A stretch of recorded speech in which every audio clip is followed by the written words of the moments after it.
I really want to thank President Kashkari, first of all, for making this happen, and the staff for putting it together. It's really an important topic, and I think you'll be convinced that I think it's a big, important topic. And I have more to say that I will try to say later, but in the first part, I'm going to try to give you a glimpse of why I think that we can do more on the issue of capital regulation, which we're already doing, just not doing very well, and it will reduce the too big to fail problem almost by automatically.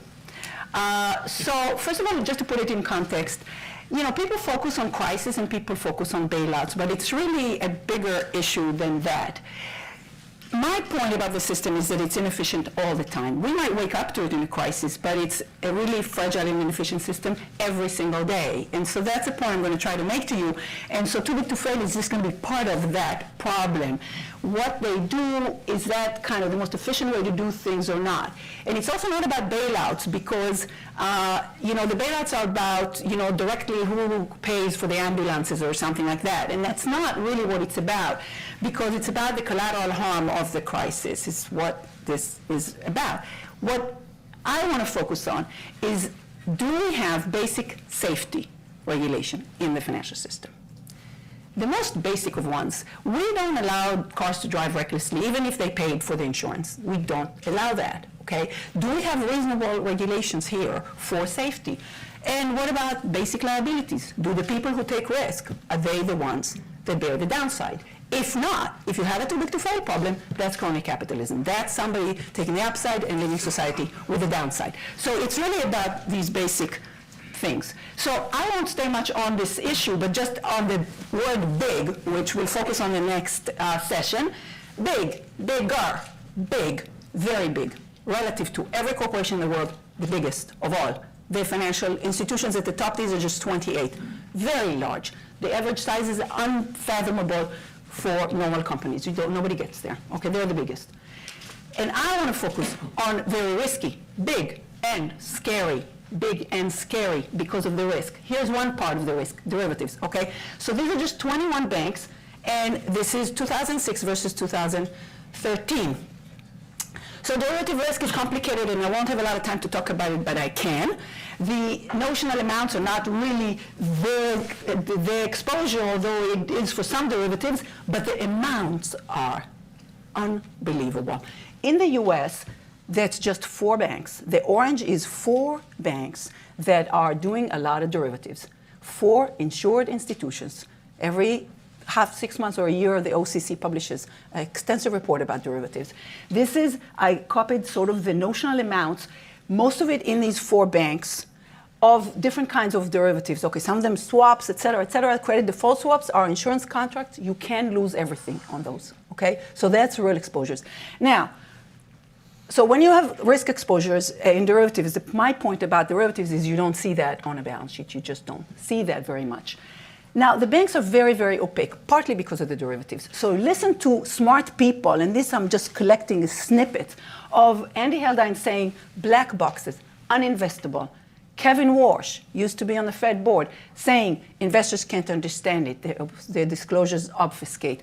Can't understand them. Black box, uninvestable. In the same piece, this was in the Atlantic, there were a lot of similar statements to Andrew Haldane. This is Paul Singer, very shrewd investor, Elliott Management, the one with Argentina. He says, unfathomable nature of the bank's public accounts makes it impossible to see who's risky and who's not risky. Derivatives in particular are very hard. And he puts analysts on it and he can't figure them out. So we had Dodd-Frank. Dodd-Frank was about, I just read the preamble again this morning. It was about increasing accountability, transparency, accountability, ending too big to fail, and ending bailouts. No more bailouts. And Obama added, period. No more bailouts, period. So how are we doing? The first requirement is to produce a living will. If you see the cartoon, the guy says, as part of the proof, then a miracle occurs. And he said, I think you need to be more explicit in step 2, okay? I do math, so I understand what that means, okay? Now, they've submitted a few of those, and they need to be graded. This is like a test, okay? Submit tens of thousands of pages, okay? We don't see them.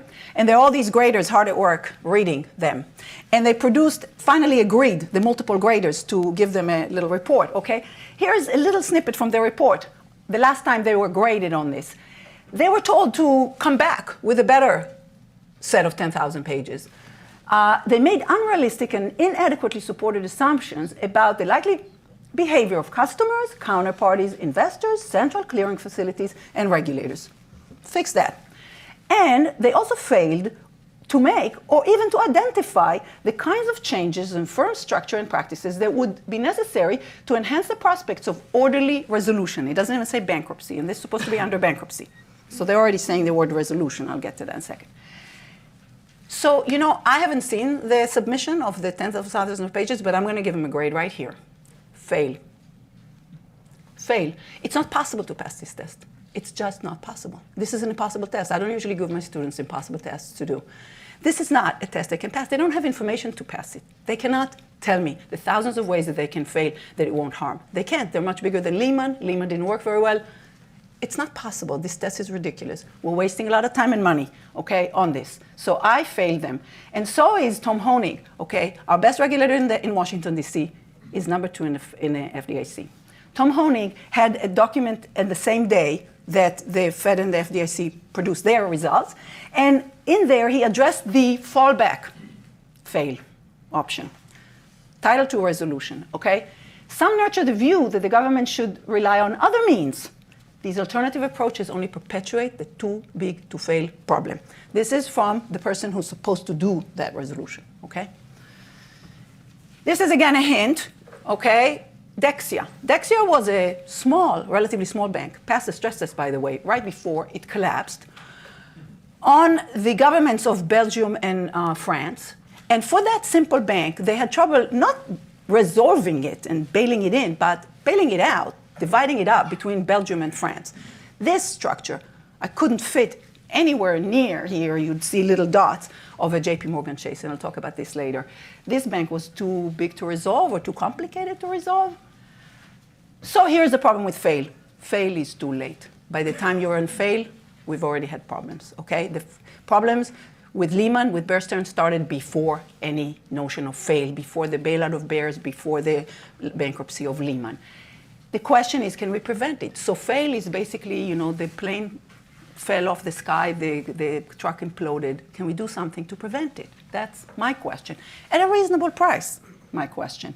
And the answer is yes. So here's equity. Here's a balance sheet. Here's what you do. And here's how much you promise to pay. And watch my little Pac-Man eat some of the assets. Oops. They lost. I want to see this again here. They lost. Now, so this is obviously market value, but debt is fixed, okay, so you got to pay. So this happened to mortgage people, all kinds of people.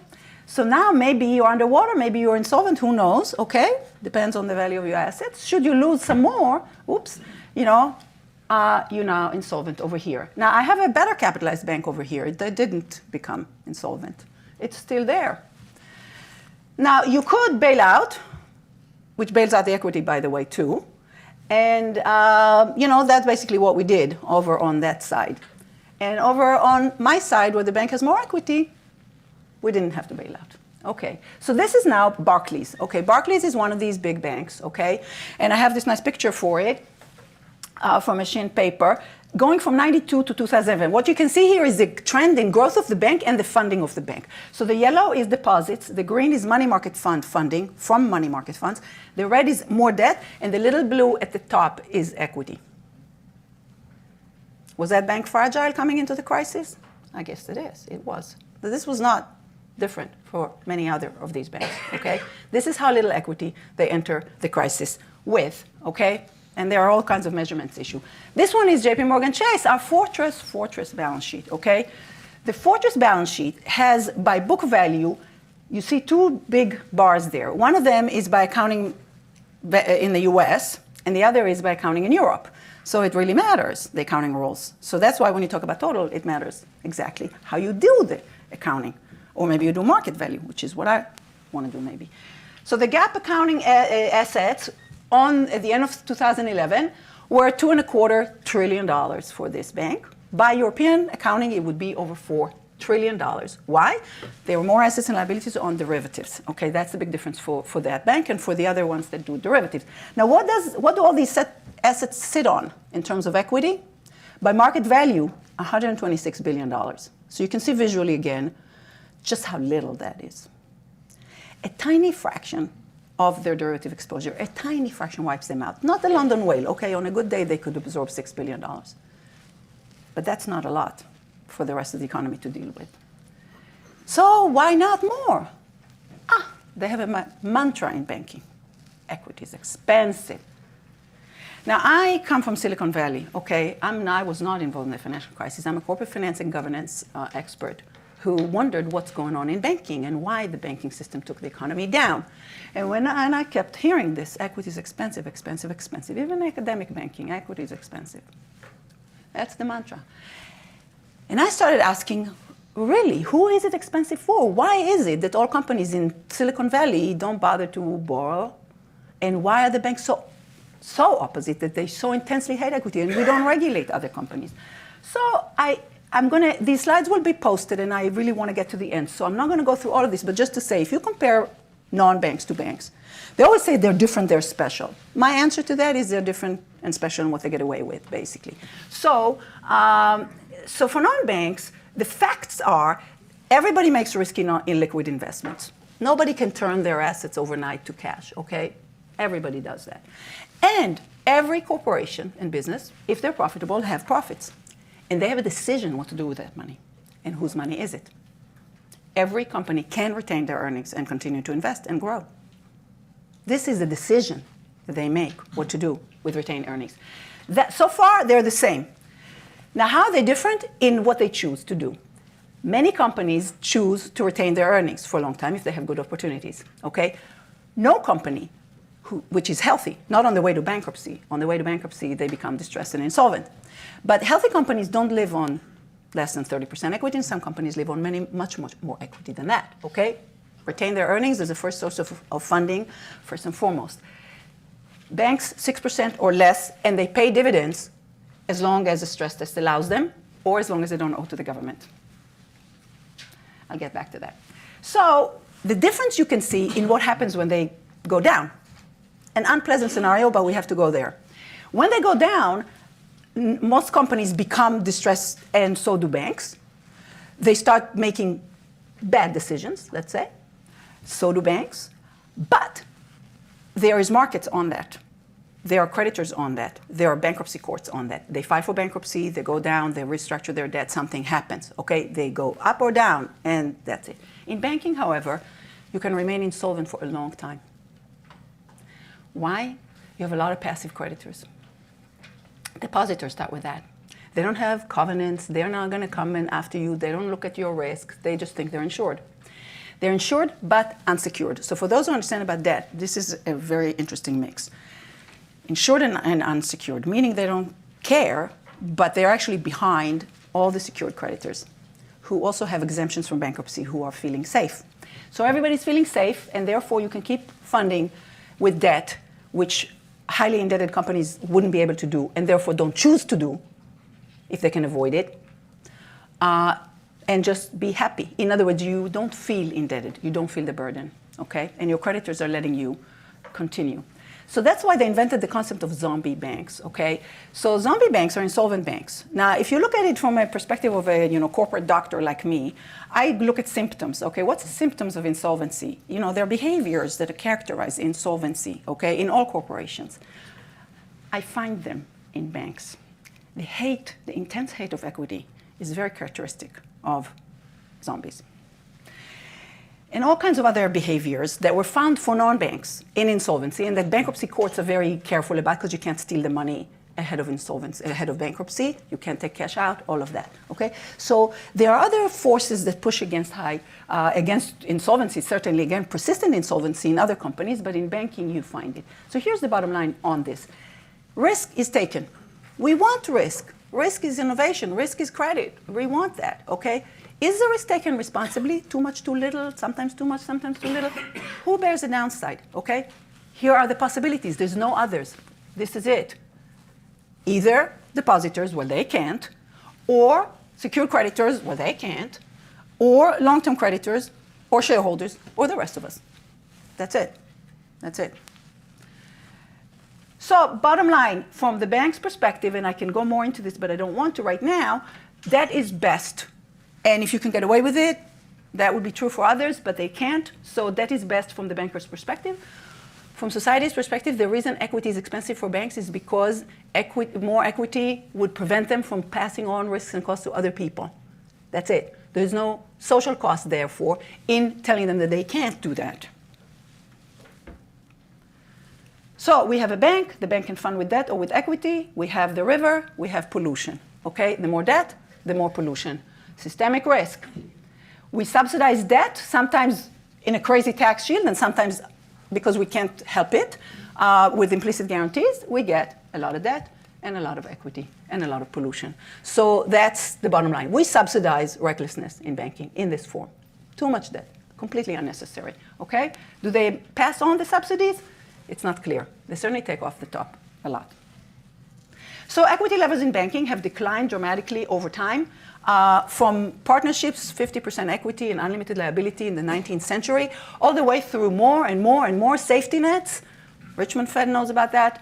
I wrote about that. To single-digit equity levels. And that's what we got used to. We're now told this is the way it's got to be. And here's Basel. So Basel, you can read it later. There are lots and lots of numbers. There are numbing details. Okay. Tier 1 and additional Tier 1 and common equity Tier 1 and Tier 2 and, supplement this and that, okay? But just glance at the numbers. And I'll point two things to you. First of all, that they're single-digit numbers, okay? Secondly, that most of them, except for that 3% leverage ratio, or 5% or whatever, are relative to something called risk-weighted assets. And now that's where a lot of the problems lie, okay, in this risk-weighted. It sounds great. You want to adjust for risk. You want models and valued risk and all kinds of things like that. Sounds great. A lot of problems hide right there, and I'll show you a little bit of that. Is that tough? It went from 2% to risk-weighted assets to 7%, which is allowed to go down to 4.5% in Basel. That a lot? They always say how much more it is relative to before. But they don't say, oh, we had 98%, debt, and now it's down to, 93. They don't say that. Tripled the previous requirements. So many percentage relative to the previous requirements. Well, in my math class, 0 times 10 is still 0. And so if you start with a very small number and you triple it, you still don't get a large number. So that's Martin Wolf's quip, right? When Basel came out, the mouse that didn't roar. And John Cochran, in a review of our book in the Wall Street Journal, ended by saying, so how much? Until it doesn't matter. Meaning until there isn't that much risk on the taxpayers. Until the risk is on that balance sheet somehow. 20 of us wrote a letter right when Basel was signed, including some Nobel laureates, people in banking, saying, let's start with 15%. We just didn't want to sound that crazy relative to the 3% of Basel. So we said 15, just saying, you know what, we're confident. 15 is lots of benefits and no cost, okay? That was 5.5 years ago. So I want to linger on this slide. This slide tells you just how miserable these regulations are, okay? So there are two lines here. The first one is Tier 1 capital ratios. Red banks are the banks that failed. Blue ones are the ones that sort of survived with fewer bailouts. Okay, so the failed ones are, Wachovia, Citi, few others, RBS, the ones that spectacularly failed. Look at their capital ratios. Look great all the way through. In fact, they look even better than the strong ones. So this is how crazy these capital ratios are. They don't even tell you anything. Part of it is the risk weights, part of it is the accounting, all kinds of things. So the fact of the matter, you didn't see a crisis coming. If you look at the timing there, and I go through it in the next slide, things were fine. Things looked fine. The world was falling apart, and things looked fine on capital ratios. Now, the market values tell you a different story. So this is what I was drawing for JP Morgan Chase, market value over total. Okay, the little green thing over the gray thing in my graph. So that's what I was drawing for these banks, and you can, not I, Andy Heldine, and you can see here that the red ones looked much, much worse. And so here's whether the lessons were learned. 2006 was a great year. Between summer 2007, which was the start of the crisis, and the end of 2008, through the worst of the crisis, the banks were paying dividends. The banks were paying dividends, and the largest 19, which were declared too big to fail, basically, through the crisis, paid 80 billion. Then TARP gave them 160 billion, in the form of debt, by the way. And Fed, let's not even go there. And Tier 2 capital didn't absorb any losses. Guaranteed, guaranteed, guaranteed. And the TARP-paying banks did not increase their lending. This is how it was sold to Congress, to increase lending. So now, here's the well-capitalized banks. That's the zero risk weight. Zero risk weights say you can fund with debt and they can fail, okay? So that's the story of Greece and Dexia and Cyprus. And this is now the TLAC, okay? So change the name, don't call it Tier 2, call it TLAC now, okay? That's a trick they pay. Go down. You can bail out, you can have equity, or you can hope to convert the COCOs. Will there be bailouts? We don't know. Somebody's gonna have to be braver than last time on this. They're paying dividends. Bad news, regulatory reform is a mess, okay? Unfocused, costly, not going to the right things. Mervyn King has a book this month, and he says without reform, much more massive than what I'm proposing, the crisis is close. So Senate can do something about this. My time later. The Senate speaks. One of the things about too big to fail is there's a lot of talk and very little action. So here's the point. Senate resolved unanimously. Is that an unusual event? Unanimously. To end the subsidies of too big to fail 3 years ago. Unanimous. Proposed by Brown and Vitter, who also have a bill. Brown, Vitter, 15% equity. Well, we don't need the dysfunctional Congress. We have the Fed. The Fed is a body that can make decisions in Washington, D.C. The Fed could do Brown, Vitter and Glass-Steagall and everything they want, if only they dare to fail the living will. Under Title I of Dodd-Frank, they have authority to do any of this right now. Why not? Here's why not. They own the place. I'll talk about it more later. What I really want to emphasize in my talk is that there's really a pressing need for more serious quantitative cost-benefit analysis of all these financial regulations, and I'm going to focus particularly on the cost of guarantees and make the case that we are not seriously trying to measure them, but we should, and we aren't really going to be able to move forward without having a better basis for those measurements. And just to frame it a little bit, I agree with Anat, and I guess probably most people in this room, that it's hard to see too big or important to fail as going away anytime soon. So it's certainly a worthy goal to end it, but I think in reality we have to manage it. And I think something that's important to think about too is that the costs are not just that we bail out the private sector, but rather that we've transferred a huge amount of financial activity from the private sector to the government sector. We have a more governmental financial system than we've had for a long time. Fannie and Freddie, that was ground zero of the crisis, are still living in limbo. We have one of the largest growing problems is the government student loan market. FHA was a huge bailout that we don't talk about very much.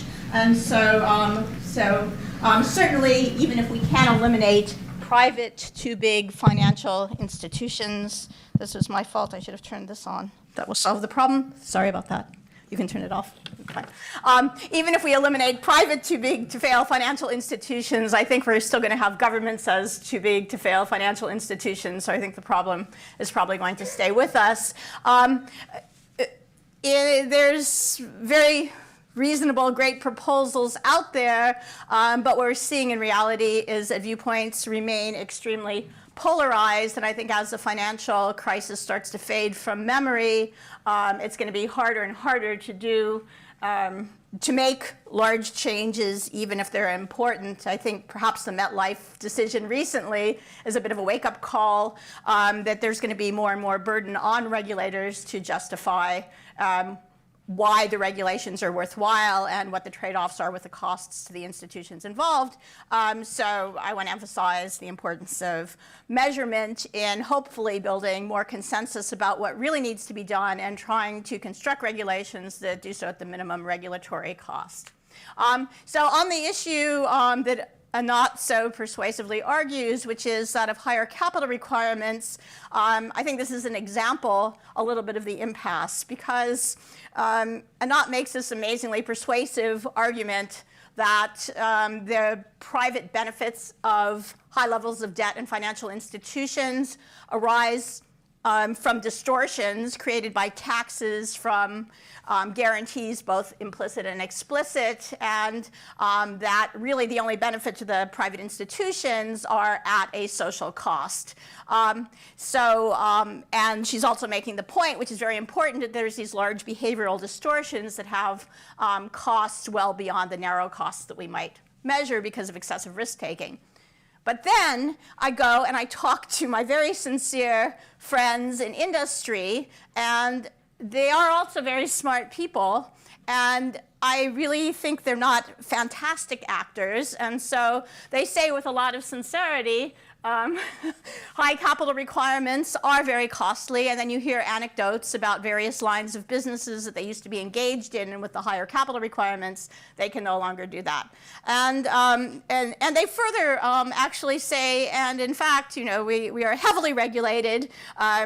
We are more prudent, for better or worse, than we ever have been, and so perhaps this risk-taking behavior is not so important. So what I would say is this, again, just raises the bar for, well, where's the data? So Anat has made a strong case. I think it rests with the bankers to say, what are those costs? How many basis points does it cost? How much of this is arising from something other than the tax benefit or from the implicit guarantee? And so that's one place where measurement could make a big difference. To Anat, I would also, though, like to ask,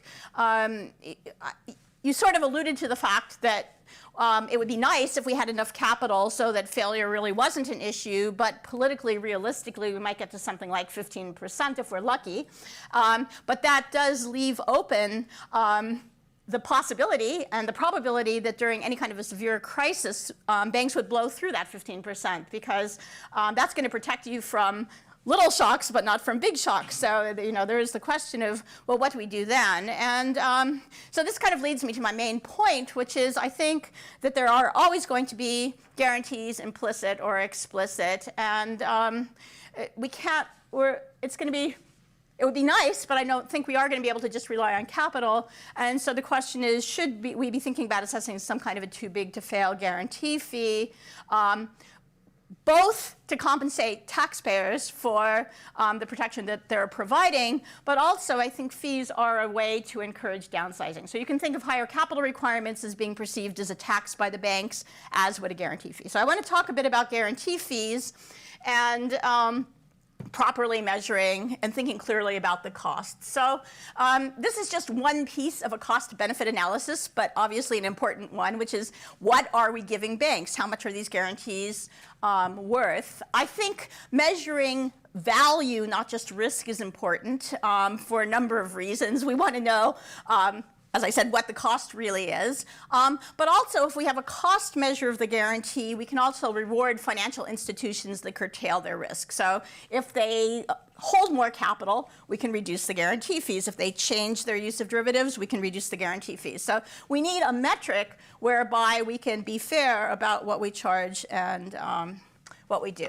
Okay, so on this issue of guarantees, the public discourse is really a mess, and I think that that is an impediment to clear thinking on this whole issue of regulation and what it's worth. So on the one hand, you hear numbers thrown around in the trillions of dollars, and we have a huge amount at risk. The banks are many, many trillions of dollars of capital and so forth. Then on the other side, and this is really perpetuated a lot by the government will say, and other people will say, well, actually, we made money on those bailouts because we got back every penny that we gave and then some. And so this is a big problem. I think that the Fed and other government institutions can help to change the discourse on all of this, because there are best practices in the measurement of guarantee costs that do give much more credible, I would argue, estimates of what these are. And I would say that this will actually require a change in practice of official institutions, because the kinds of cost estimates that you see, I won't go into the details, are systematically downward biased. So there has to be really fessing up to the cost by the government and hopefully, agreement with private financial institutions. And the case is, of course, the worst with implicit guarantees because the government is so busy saying we don't really have them that they refuse to measure them. And so you wind up in the sad situation where you get a zero cost on them. So I'm probably running out of time. I want to speed up, but Anat makes this point in her testimony, actually, which is it's really important that cost is an ex-ante concept. That is, the cost of a guarantee is looking forward at what can happen, both good outcomes and bad outcomes. It's weighing over those outcomes, assessing the probability of damage, and somehow discounting it to the present. So it's an ex-ante concept. Yet the press and the public generally talks about cost ex post, and that's how you come to these crazy ideas that it was free to the government. Because at the point where the government made those guarantees, we were in a crisis. It was a terrible state of the world. The private sector was unwilling to spend money or put money at risk. These are high-cost states of the world. Those were expensive guarantees. The fact that everything turned out well is no better than if we went to Las Vegas and we put all our money on number 10 and it came up 10 and we come home with $1 million more. That's an ex post outcome. It's great. It's good if we came out well, and I'm glad that things went well, but it doesn't speak to the cost having been zero, and it doesn't undo that cost. So this ex-ante idea is actually very hard. In this room, people think, well, why are you emphasizing this? But for the general public, it's a very hard idea, but something we really have to hold on to. Another issue is that, which I alluded to, is that these guaranteed costs are so high because these disasters happen in the worst states of the world when the economy is falling apart. So these are high-value states. Traditionally, a problem with the way deposit insurance was costed in the US government is that there was no acknowledgement that the deposits would tend to be the insurance would tend to be called upon in these bad states of the world where the insurance was very expensive. So basically what I'm arguing for is if you don't look at guarantees at something like fair value or economic cost, you're going to way understate their value. And that's the state of place in most official accounting for guarantees. That's the best state. A lot of times they're not accounted for at all. So just conceptually, there's a question of how broadly should costs be measured. It could be narrowly a kind of an insurance cost, an economic insurance cost. More broadly, it would take into account the externalities. Here I do leave it as a question. I'm sympathetic for many reasons to try to measure costs broadly, but in terms of a disciplined measurement, I'm actually more in favor of a narrow measure where we just ask what's the cost to taxpayers, what's the fair value cost of these guarantees, and let's see what we can do to curtail them. So I just want to this is just a small theoretical point, is we think that guaranteed financial institutions are always going to take too much risk. In fact, the theory of the matter is that when you have a guarantee, it creates charter value, and that can actually induce risk aversion. So you're in this odd state with banking where they may actually be too conservative when they have this high charter value, and then they become risk-loving when it goes away. So again, this is just to say that the state of things changes over time, the value of the guarantees change over time, and you want to keep track of that. So the last set of things I have to talk about is how should guarantee costs be measured. I have 1 minute, so I'm going to say what I'm claiming here is that we actually have a very good idea of how to measure guarantee costs. A lot of it has been done, but it hasn't hit the public view. So the Congressional Oversight Panel that was run by Elizabeth Warren commissioned Duff and Phelps to look at the cost of the TARP infusions. The fair value of that was estimated to be about $78 billion by Duff and Phelps. Interestingly, my group at CBO came up with a very similar estimate for much less money. So that was confirming. Another thing where you hear kind of wild claims is that the Federal Reserve absorbed a ton of credit risk from the banks. In fact, at CBO, we also did a study where we said, well, they did take some credit risk, particularly particularly on TALF, but it actually was only about 21 billion because the rest was backed by TARP. Before the financial crisis, I used some of these techniques, which I'm saying do work for looking at fair value for Fannie and Freddie, and back in 2005 assessed that it would be about $25 billion of implicit subsidy over 10 years. After the crisis hit, CBO redid that and came up with about 291 billion. But the sum of all of this is that there was probably hundreds of billions of dollars of guarantee value.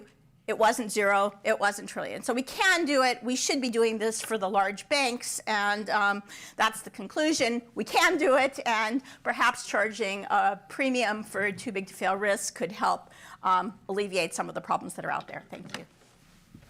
Thank you. I have no PowerPoint, so therefore I am more or less credible, depending on your point of view. I'm very grateful to President Kashkari and Dr. Feldman for including me today, but I'm also more grateful for the leadership they're showing. As they've pointed out, Gary Stern and others at Fed Minneapolis and Ron for a while have been showing intellectual leadership on this issue, but it was great to get the burst of political, public, and intellectual energy from Neil when he stepped up. And I and my Peterson Institute colleague Simon Johnson are all both here, and we're very eager to be supportive of this effort. It's funny, I was going to put up one slide, which was sort of like Neil, the first interview I gave to the British press after being appointed to the Bank of England MPC had a big picture of me, which is of course scary, and the headline, "Honey, I'd Shrink the Banks." And that was back in September, October 2009. And what is interesting to reflect on is in the UK, just in comparison to the US, which goes with the Anat's general slides, we had a situation, thank you, with then Governor King, then FSA head Turner, now Sir John Vickers, all kinds of prominent people, far more powerful than me, out there publicly calling for this, and almost nothing changed.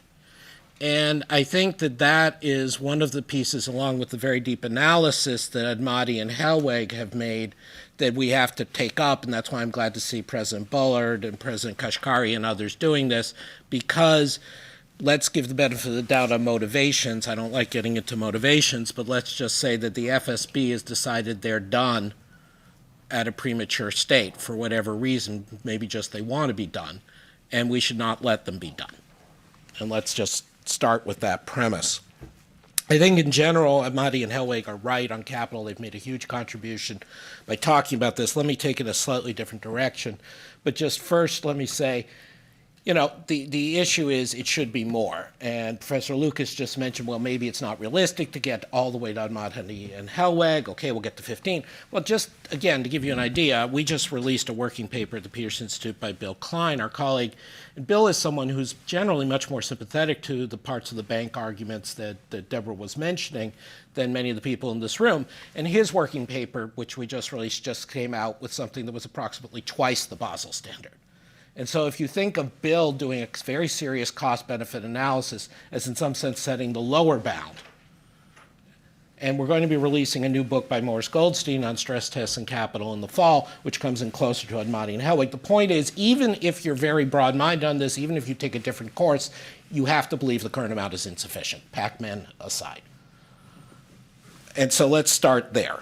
The place where I guess I'm a little different from Anat and Deborah and some of the others in the room, and this goes with my not having PowerPoint, it's not just an excuse, is I'm a little worried we get too caught up in the precision of these numbers. I agree that the current numbers are too low. And I agree with Deborah that there is a need to do the cost-benefit analysis, but I think there are some fundamental reasons why the specific numbers may be making us too comforted. And I'm worried that we're going to bog down the debate into getting too narrowly focused on that.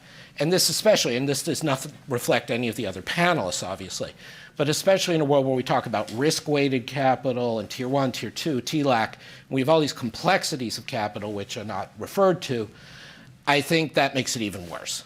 And so again, you don't need to be very big on telling stories of gaming the system, although there's plenty of good economic journalism out there to talk to you about that. just broadly speaking, I think central banks made I'm on record for a long time saying central banks made a terrible mistake by overestimating their precision and their power with regard to inflation and business cycle stabilization in the 2000s. And I think the same thing is true with this whole capital requirements thing. That if we get to the right number on TLAC, it's going to be fine. Or if we get to the right design of the risk weights, it's going to be fine. Again, you can say that's necessary, but if we go to the belts and suspenders approach, which is where I think we have to go, I want to stress that we need to get beyond that.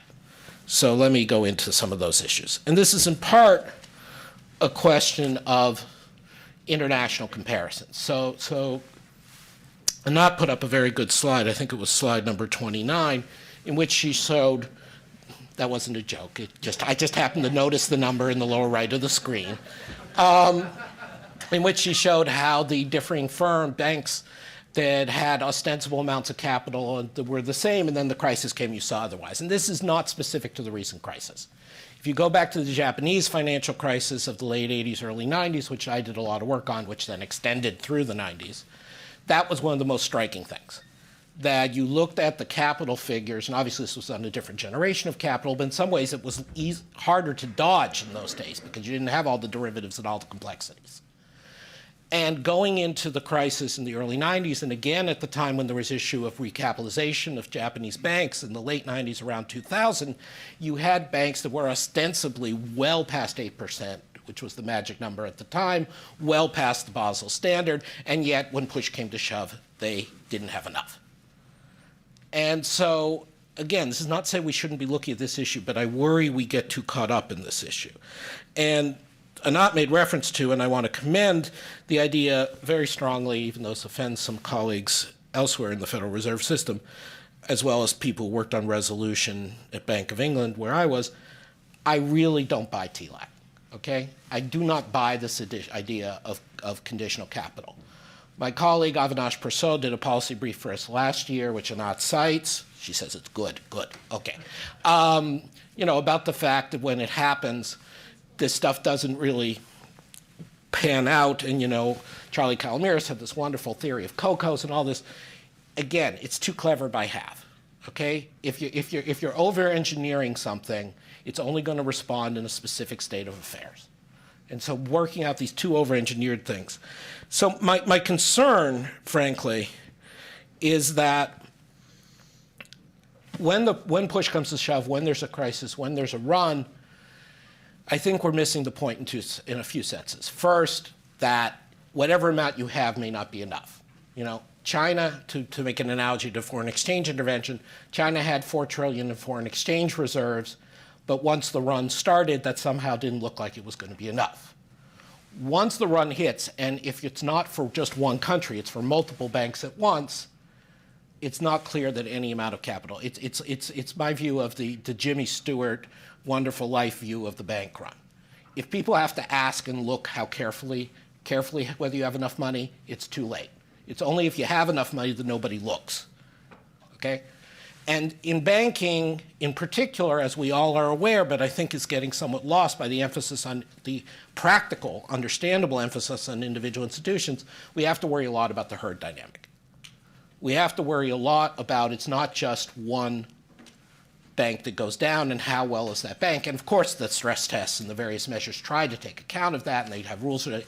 But I think we're not doing enough to deal with the idea that both from an economic pressure, but also from a political pressure situation, in some ways it's easier to stand up when it's one institution that gets into trouble, no matter how systemically important, versus when it's a bunch of institutions at once, and then you have no choice but to take certain measures. And so I think we need to expand our views on too big to fail. There's discussion, Deborah used the term too important to fail. They're too connected to fail. Pick your acronym. But I think we do want to broaden a bit our agenda to think about ways of making sure there aren't so many bets all in one direction. And of course, one of the problems with the complicated capital systems, which again I know is not what Anat is advocating, is that it tends to, everybody reverse engineers the stress test the same way, everybody looks at the same, is forced into the same kinds of securities, and therefore you end up with herding behavior that can be dangerous in itself. So I think we need to consider how to deal with that issue. I think it's also important, going back to the political, and my colleague Simon Johnson, who's speaking later today, of course, has written very strongly on this, that we also have to do more, that the capital isn't going to be enough. And here I fear the word big is too misleading. What matters is, are you politically large? So if we think about the savings and loan crisis of the 80s, which Ron and Gary Stern and others in this room have done work on, and remember, it wasn't so much that these institutions were large in a national sense or even necessarily systemically important. It was they were very large in a local sense. They were the most important lender to a given community or to a given state, and they had people in that state legislature or that state regulator who mattered. And when I look around the world, when I look at Germany, for example, this is part of why you get such a mess in the Sparkassen, their huge network of savings banks that then essentially treated, we don't have to get into this, but what they called Landesbanks were essentially off-balance sheet vehicles to put all the risky stuff from the state savings banks, and of course, like West LB, they all blew up, almost all.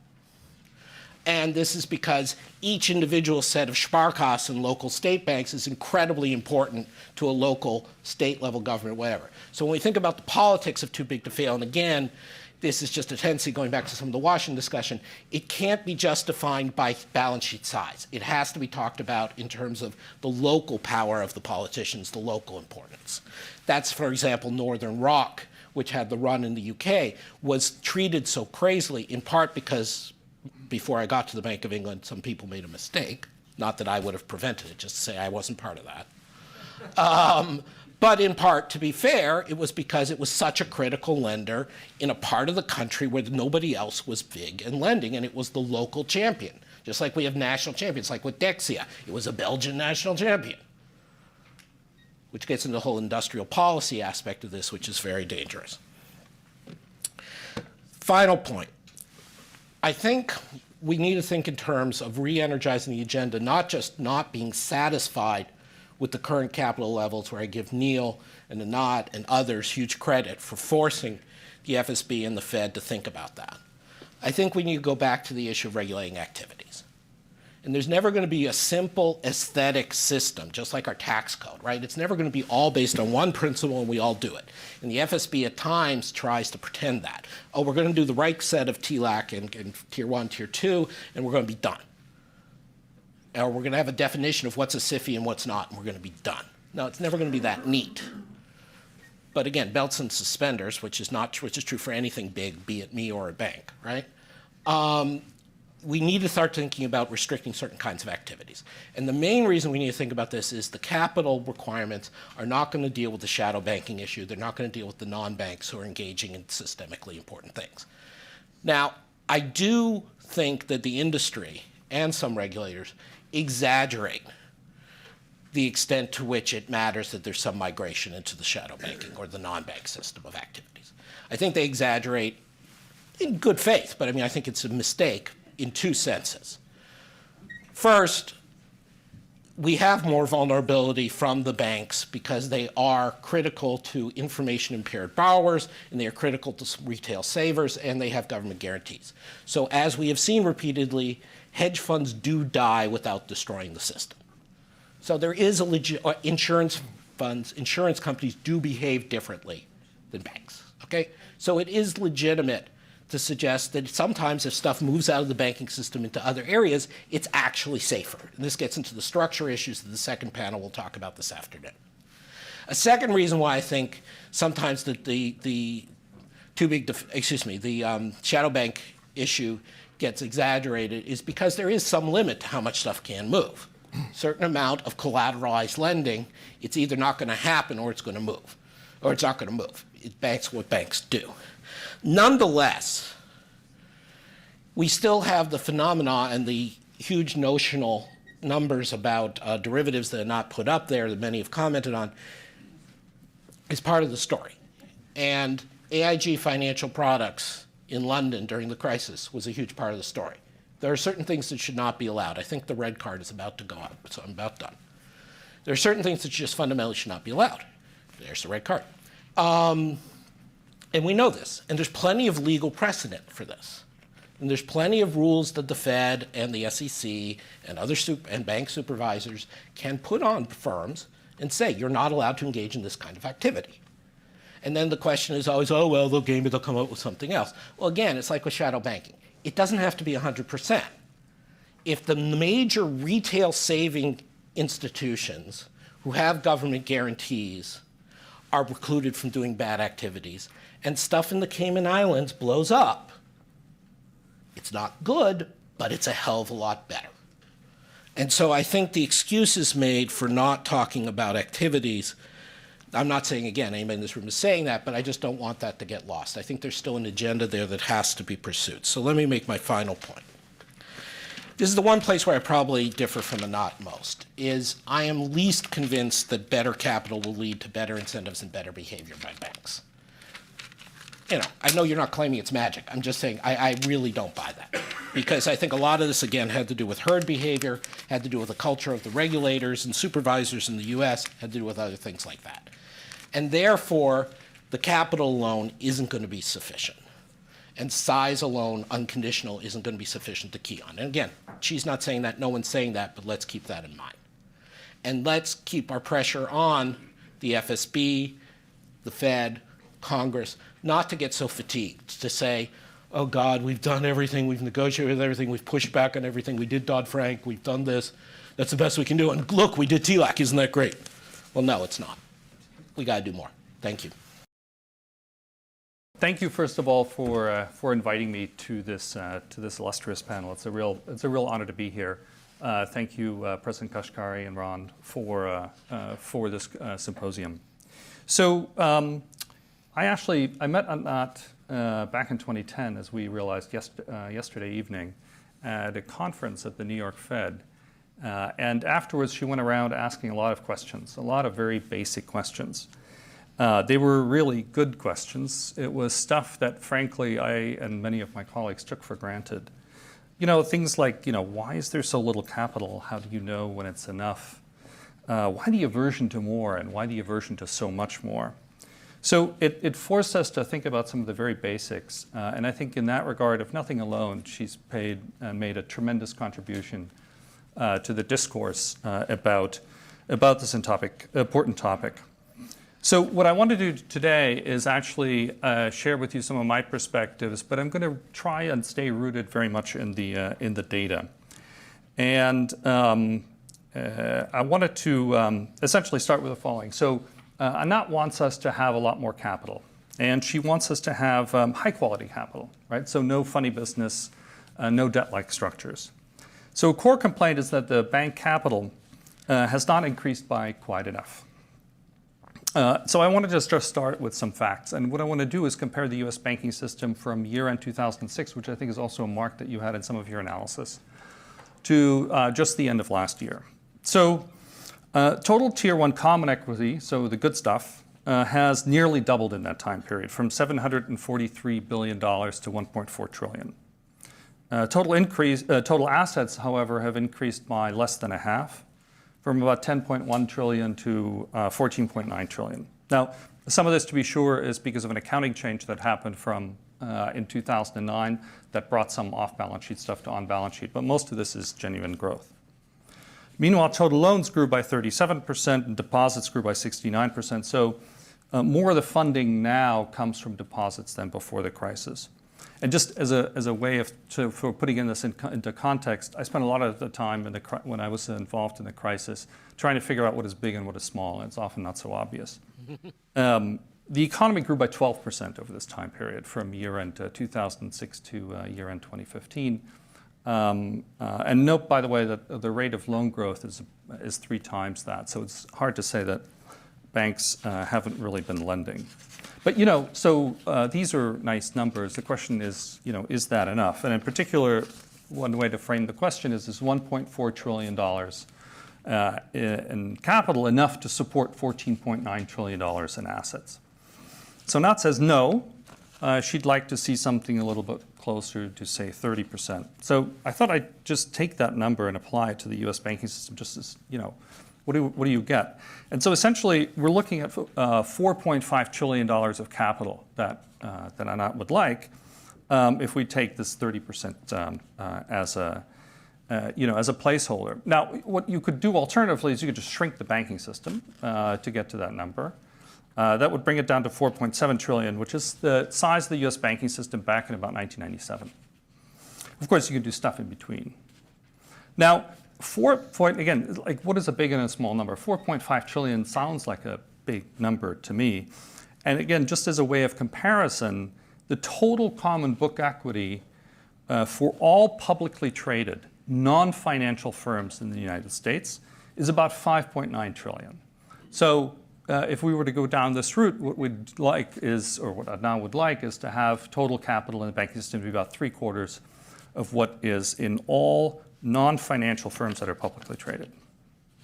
So, okay, so these are really big numbers, and I just wanted to come back to, is the 1.4 trillion that we actually have at the moment, is that enough? How do we think about that?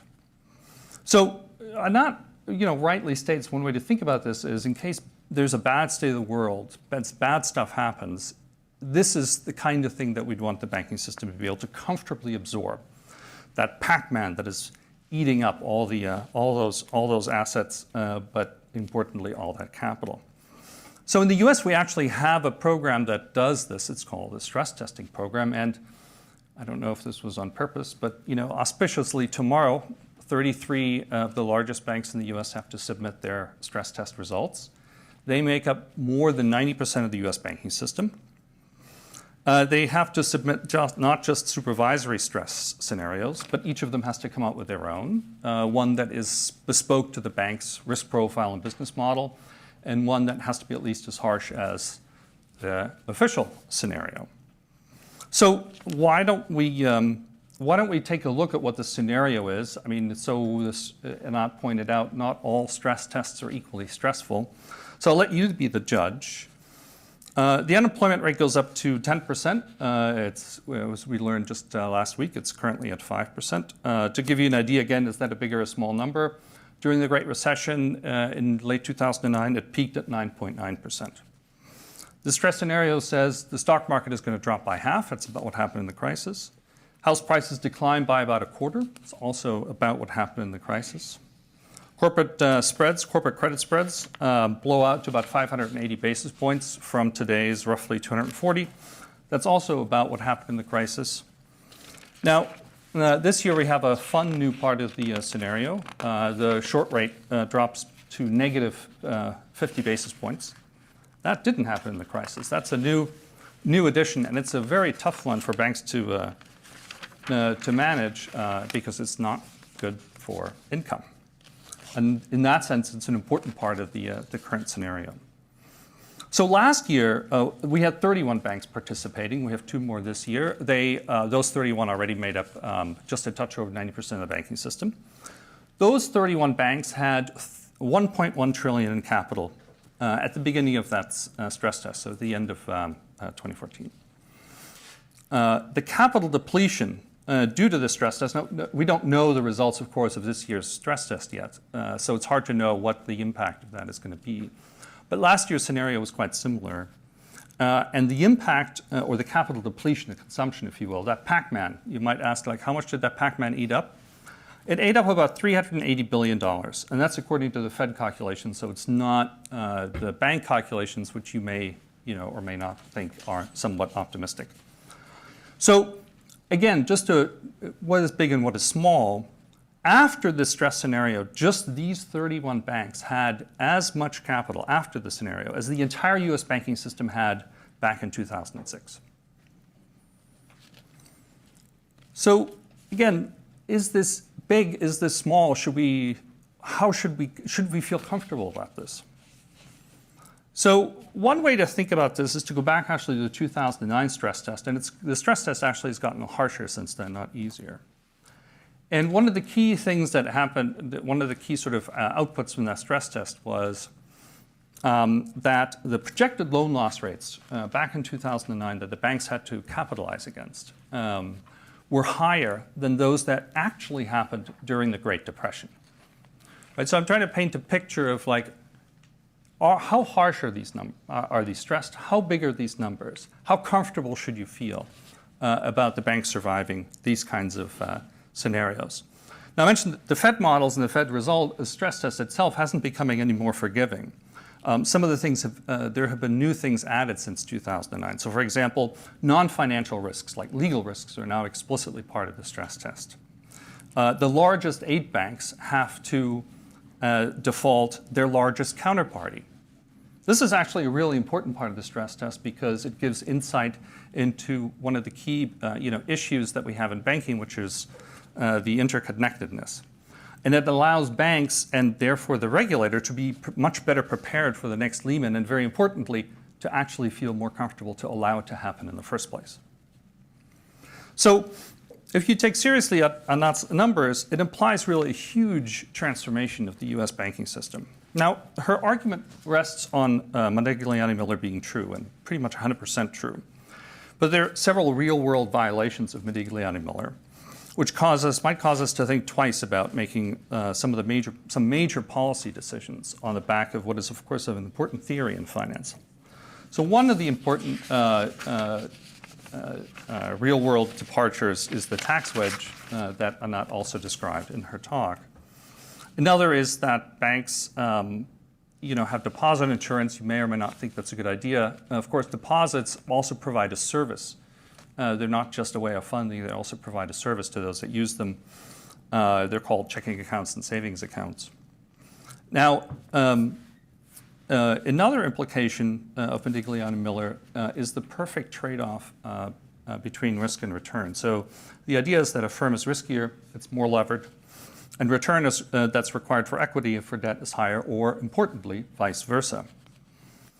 So this is one of the most basic trade-offs that we can think of in finance. It allows folks like Admati to claim that the more banks that the capital that banks have, it doesn't really cost us anything because, yeah, you spend money on capital. Capital is more expensive than debt, but that capital essentially is going to become cheaper because the required return is going to be lower. Because why? Well, because the bank is less risky. So it's sort of, it feels like something for nothing. And, how can you argue with that? But the basic theoretical implication, when you confront it with the data, it holds up at best weakly. And there's something called the low risk anomaly, the low volatility anomaly in the asset pricing literature that finds that the risk return trade-off in stocks is imperfect at best. And in fact, some scholars find that the sign goes the wrong way. This research goes back to the 1970s with work by Black and Jensen and Scholes, and then the 90s by Fama and French, so we have a few Nobel Prize winners amongst this list. Now, one of the questions you might ask is, does this low volatility anomaly hold for banks? So there's a paper that came out in the AER last year by Jeff Wergler from NYU Stern and Malcolm Baker from Harvard that show that this inversion actually exists amongst banks. So the bank's weighted average cost of capital is inversely related to leverage. Now, to be sure, I'm not advocating actually that banks lever up.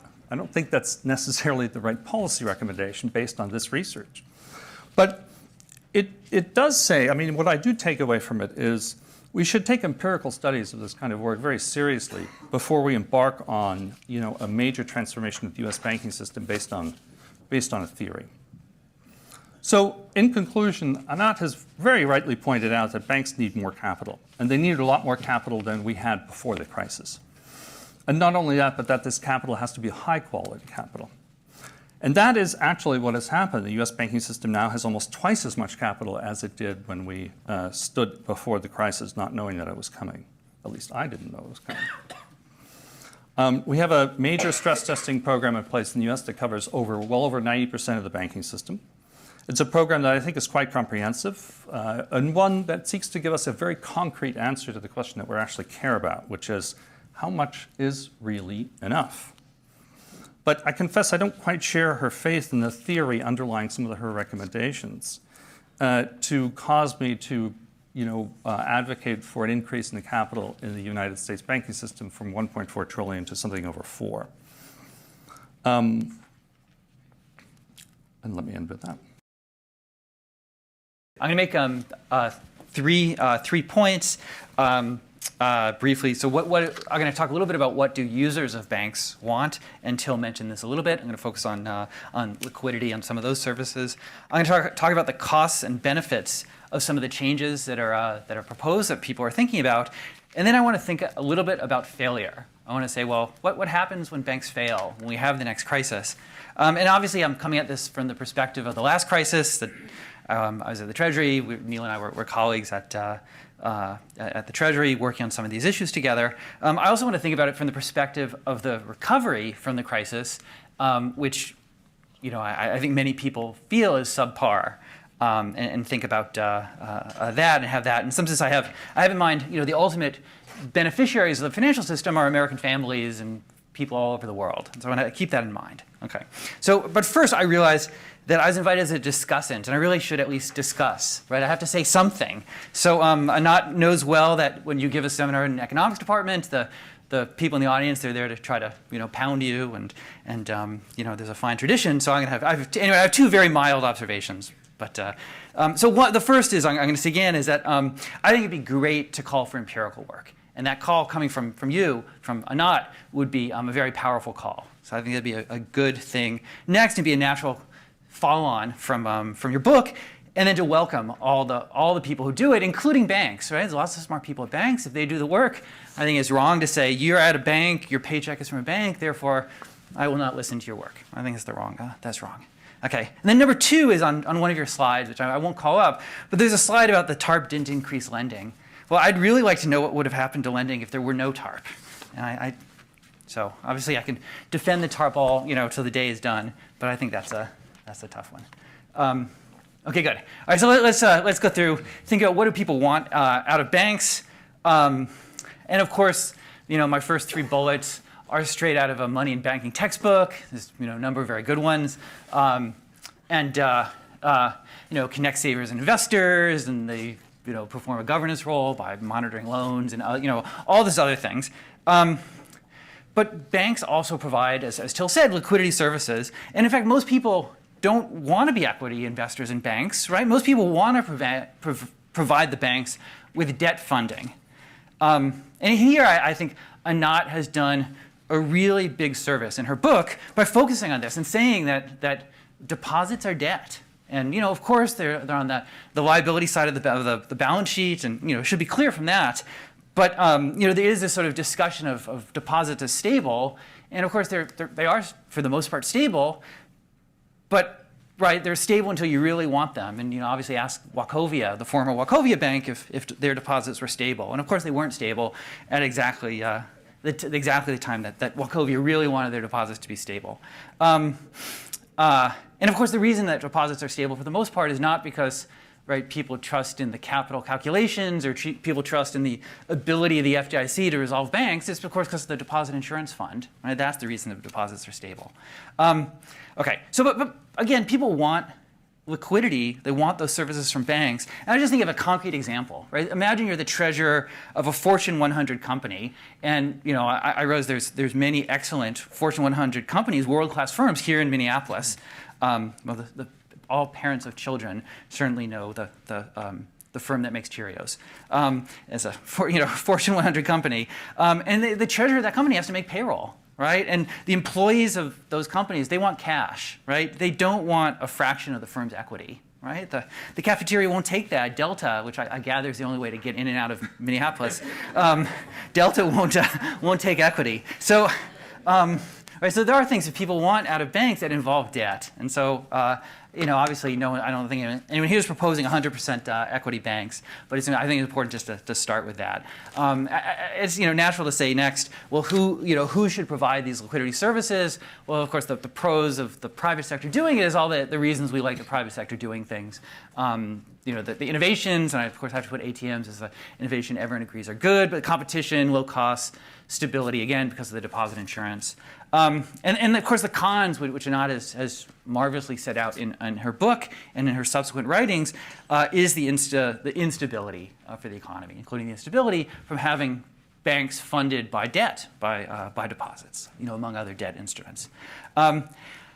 Okay, so this is going to bring me to my second point, is to think about costs and benefits. And I realize that many speakers are calling for costs and benefits, and I'm going to do that in much more details. I'll be very brief on this cost and benefit point.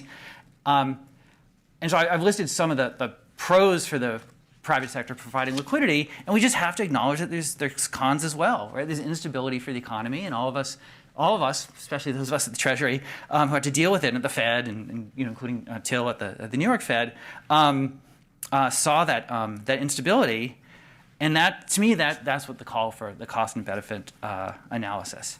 And of course, we could raise capital requirements to the point where there's no risk, but I suspect that we'd give up things, right? People, maybe there's some people who want those deposits. They want to be debt holders. They don't want to be equity holders. We'd probably give up some growth, some innovation. In a sense, we might accept the volatility if it means a better growth path. Right? And this is a very obvious. This is like day 2 of a finance course. Is this trade-off? And so in my mind, the question here and why this initiative is so important is to think about that trade-off and to measure and gauge that trade-off and get it right. So I just said if I get this right. Okay, good.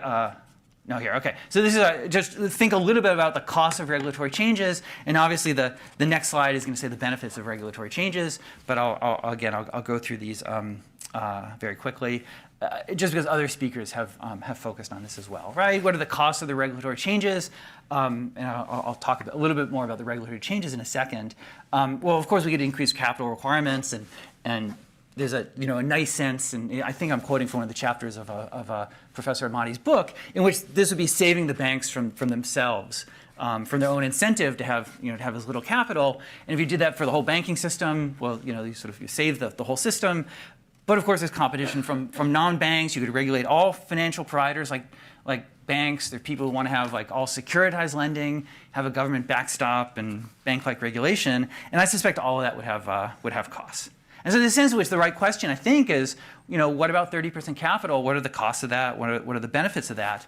There's an interesting proposal from the House Financial Services Committee Chairman, Jeb Hensarling, a Republican from Texas, who has put out the idea of different regulation. To say, look, you just have a lot of capital, and I'm not sure he's used the number 20, but I'm just putting that out there. And a certain number, 20% capital, in exchange for different, simpler, less regulation. There might be fewer employees of the Minneapolis Fed sitting in your office, or whichever district.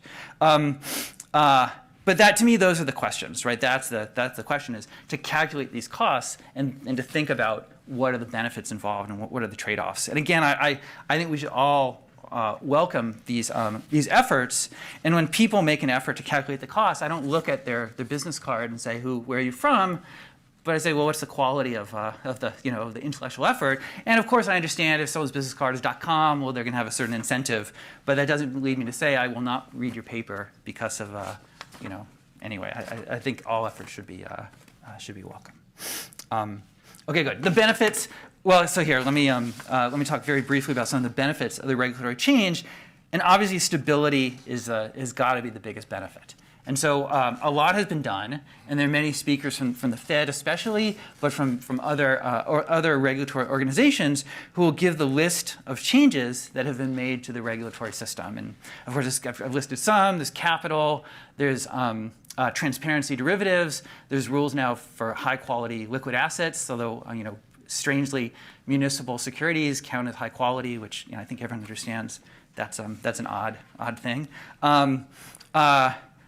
But there's still a lot has been done. I think it's absolutely right. The system is much more stable, much more resilient than it was the case before the crisis, and that's entirely good, right? And I've written that before. I've written big banks have made important contributions to the United States economy, and again, much more stable. But at some point, there's going to be another crisis, right? At some point. Here I put 2 decimal points just for exaggeration. If the banks have 12.27% capital, at some point there's going to be 13% losses, and we still need to think about it. And so my feeling is that a lot has been done. Saying that and stopping is incomplete because it doesn't talk about what happens when we do have bigger losses than capital. So I have 2 last slides. Let me think about what happens when things go wrong, when there are those 13% losses against the 12% capital, whatever. Well, the TLAC was discussed before, the convertible capital, and the question I have, or the current concern I have, is who's going to buy that debt? And the characteristics of that that debt's been discussed before. I worry about what if a favored party buys the TLAC. Right, so think about a life insurance company who only insures widows and orphans, right? Will the regulator in the end impose losses on the widows and orphans? I don't know, right? It's very difficult. I think that's one of the lessons of the crisis. It's very difficult to actually impose the losses. And we see the same discussion in a sense in Puerto Rico. Right? You have the pensioners on one side, the bondholders of Puerto Rico, who are not, I mean, of course, there's some hedge funds, but it's really retail investors. And it's a very difficult situation. So will the convertibility be triggered? To me, that's the hardest part about the idea of convertible capital. And actually, Anat is reminding me of something that she has been talking about and warning about for years. And so again, she deserves a lot of credit there. Of course, if there's private dip financing, you do bankruptcy. The Hoover Institution has a nice proposal. There's so-called Chapter 14. For bankruptcy. But if dip financing is not available, well, then there's Title II. And again, it says the FDIC is in control there for the most part. And the key question, again, is will losses be imposed? So will losses be imposed at Bank 1 if then Banks 2, 3, and 4 will fail, or the funders of Banks 2, 3, and 4 will flee? And of course, we've seen a real-world example of this in the failure of WAMU, which many people, basically everyone I know, everyone except for the people inside the FDIC, believe that the resolution of WAMU led to the failure of Wachovia, or contributed to the failure of Wachovia, at least the timing of it. Maybe it would have failed eventually, but the timing was accelerated. And there's been lots of really good work at the FDIC on Title II. There's really lots of excellent work there, but they still have the challenge, right, to put out the roadmap and to coordinate internationally. And of course, if Title II works, then in principle, and it's credible and believed, in principle, that should address the funding costs of banks, right? Banks should have higher funding costs now because people will see it's credible. All right. Okay. So let me just go back to costs and benefits, and this is it. Sum up. Again, I think lots has been done. I put that in quotation marks intentionally because that's what people say. Lots has been done, and then you have to immediately have in your mind the list of all the lots of things that have been done. And there's a sense in which I feel like that's going to push out the frequency of crises. So instead of having a crisis every 10 years or every 20 years, instead we'll have one every 30 years or every 50 years. And maybe as a society we're willing to live with that, right? Maybe we say, look, the costs of increased capital, the kind of multiplicative costs of Dodd-Frank and sort of all that's been done are so high that we're willing to have a crisis every 30 years or every 50 years and deal with it then in the sort of superb way that we dealt with it. Just kidding. At the Treasury. So we all right, atone once a year or something for that. No, but in substance, right, we know there are costs to this. There's political costs, there's economic costs, there's social costs. But let's make that explicit. If we're fine with that, we're saying a lot's been done, and a crisis every 50 years, we'll deal with it then. Let's acknowledge that. And so there's a sense which saying lots has been done feels incomplete because you still have to think about, well, what happens next? So let's stop there.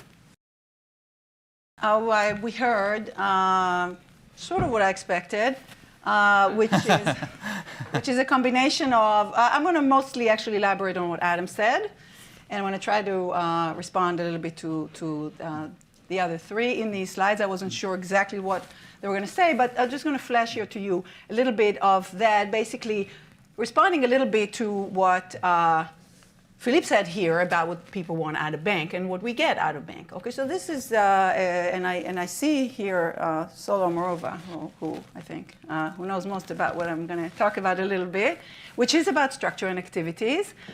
So elaborate on what he said, basically saying the following: if you look at this balance sheet and you can look at those numbers, let's remember that J.P. Morgan Chase is not making a lot of business loans. It would be lost on that balance sheet. Lost. On the other hand, they use some excess deposits to go to London Whale. Okay? So back to derivatives, and I'll talk about some other things that they do. I recommend this little piece. I recommend all 300 pages of the Senate Investigation Committee on the London Whale. Mm-hmm. Not because the London Whale was a one-off. It was a lucky event for us because we got to look inside J.P. Morgan Chase. And so the title of Floyd Norris's piece was Masked by Gibberish, the Risks Run Amok. So if you look at that, you'd see just all the nonsense that went on there, okay, governance-wise. So now, this is another, I'm just giving you pointers to other things you can look at because I don't have time. This is an article that tries to look at corporate structures of these SIFIs, okay? And I just extracted yesterday just about JP Morgan Chase to say they are not banks. What do people want of banks? They might want some things, but these are not banks. These are major conglomerates that do a lot of non-banking issues. They do some banks. This is legal subsidiaries, so a lot, there's a lot of funding coming from that, but that's just the start of the play money, okay, that goes into the conglomerate here, the bank holding companies, the insurance, mutual and pension funds, other financial industries, and almost half non-financial. That is commodities, energy, you name it. Okay, by now, JP Morgan Chase has increased that, and that was going back to the investment bankers, and we don't have time for that, but the expansion of the business of banking has been massive, and what they can do on aluminum and on all kinds of other things is massive. Okay, so these are not banks, these are major conglomerates. If you say that they'll shrink, they're not banks. It's not like the ATM will shrink. That's not what we're talking about here, okay? Again, the opacity is unbelievable. Herring and Karamasi went to look at how many legal subsidiaries, and it depends on where you look. There's bank scope, there's SEC, there's FDIC. You will not know how many subsidiaries JP Morgan Chase has. It's in the many thousands, okay? And we discovered all kinds of subsidiaries to Lehman Brothers also when it failed. So, the structures are absolutely massive. And I do recommend this piece by Jesse Eisenberg and Partnoy, from which I took the Kevin Walsh quote yesterday about uninvestable. Okay, this one was trying to look at Wells Fargo, not at JP Morgan Chase, one of the derivatives, because Wells Fargo Bank, I know the big presence here, have a lot of off-balance sheet. Okay, remember Enron? Off-balance sheet. So here's one of the tricks they do off-balance sheet. You put some assets into a special vehicle. Now they call them VIEs because, again, they want to change the name on you. So the cash goes back here, and out come guarantees from the bank, which is how the SPV can fund itself entirely with equity. But that you don't see, those implicit guarantees. But the creditors of the bank do not have access to those assets anymore. So that's how the risk actually got shifted and implicitly there, but not recognized, okay? So let them fail, they all say, and I'm glad cross-border was mentioned, it's not anywhere near where you want. If you read the document from the FSB, it's a big wish list, hundreds of things that should be done legally, and in a crisis, out the window. All the MOA, all the memoranda as an understanding and everybody. And Honig was saying it would be foolish to assume that they won't everybody escape back to protect their own people. So cross-border banking is a huge problem, okay, in default. Stress test. I have to respond to Till on a number of things, and I'm glad I'm aware of Baker-Wurgler, but I'll quote you papers that show that equity is cheap for banks relative to the risk they take, and there are many, many papers on that, and people wanted empirical work. There is empirical work. It's cited in my Senate testimony, and there's another paper on that. So, and then we respond also to Baker-Wurgler. I'm aware of the paper, but I don't have time to go through it. Stress testing. So, the OFR, which is another thing that was created, the Office of Financial Research, every year publishes something about stress testing, just to make sure that they said something about it. And they did say this year something about common exposures, to which Dan Tarullo, in charge of this whole thing, said we have to bear this in mind. Well, how is he bearing this in mind, I wonder? The common exposures and all I don't know quite how your stress tests go through the interconnected system. I don't know how much you see of that interconnected system and how much you can actually tell me what will happen in a stress scenario, not what a capital ratio will be in a stress scenario. Remember, what they're projecting is that same capital ratio didn't tell you anything about what happened. So comfort, if it was that terrible to have more equity, if stress tests were enough, then it wouldn't be so difficult. And on the theory part that you doubted, I never mentioned the word Modigliani and Miller. I just gave you the paper that has no Modigliani and Miller in it. Once you put deposits in, there's no more irrelevancy. Shareholders want to move risk to depositors or to taxpayers. It starts immediately. It's called a leverage ratchet. It's an addiction to borrowing that you get when you borrow a lot. And the banks just are born that way. They're born with a lot of debt, and they love debt. So that's just inherent in banking. The banker and the depositor are always conflicted on risk. That's just the original sin of banking. So, and then there are lots of models. So when he says projected this, projected that, we've seen models, and we've seen models fail. So the question is, why not be safer? And my stress test is raise equity. Go to those investors that say you are uninvestable. See what they'll give you. A solvent bank can raise equity. They don't want to, but they can. So retain your earnings. What's the cost? You don't have anything to do with it? I'll keep it in S&P 500, whatever. Retain your earnings. What's the problem? Lots of companies live like that. Warren Buffett never pays out. You invest on behalf of your creditors. Now, of your shareholders. So in other words, if you can't raise equity or you don't have profits, that's a huge flag to me. Remember the zombie symptoms, okay?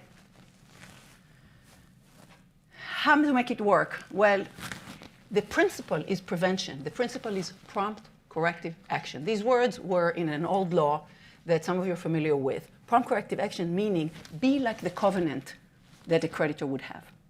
Because they don't have creditors with covenants. They have depositors. They don't do anything.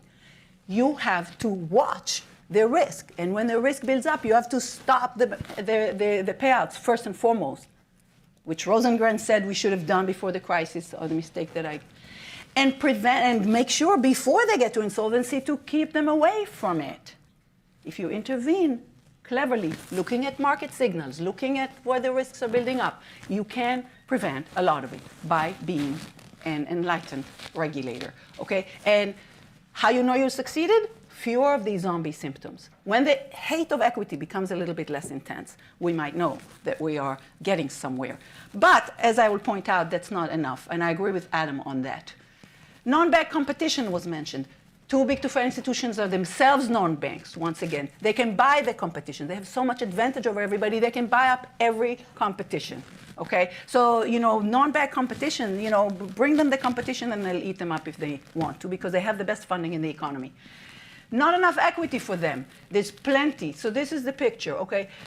Phillip was talking about the cost and how we'll have to give up things. How am I giving up things? Here I'm letting the banks grow. Retain your earnings, issue more equity, buy more assets. In this case, I'm actually allowing them just for the exercise, for the intellectual exercise. Let them grow with equity. You want to grow?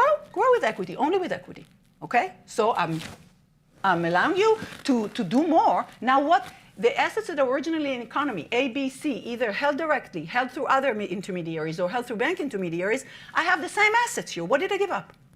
I didn't even give up liquidity. I have the same debt in the banking. I just have more equity.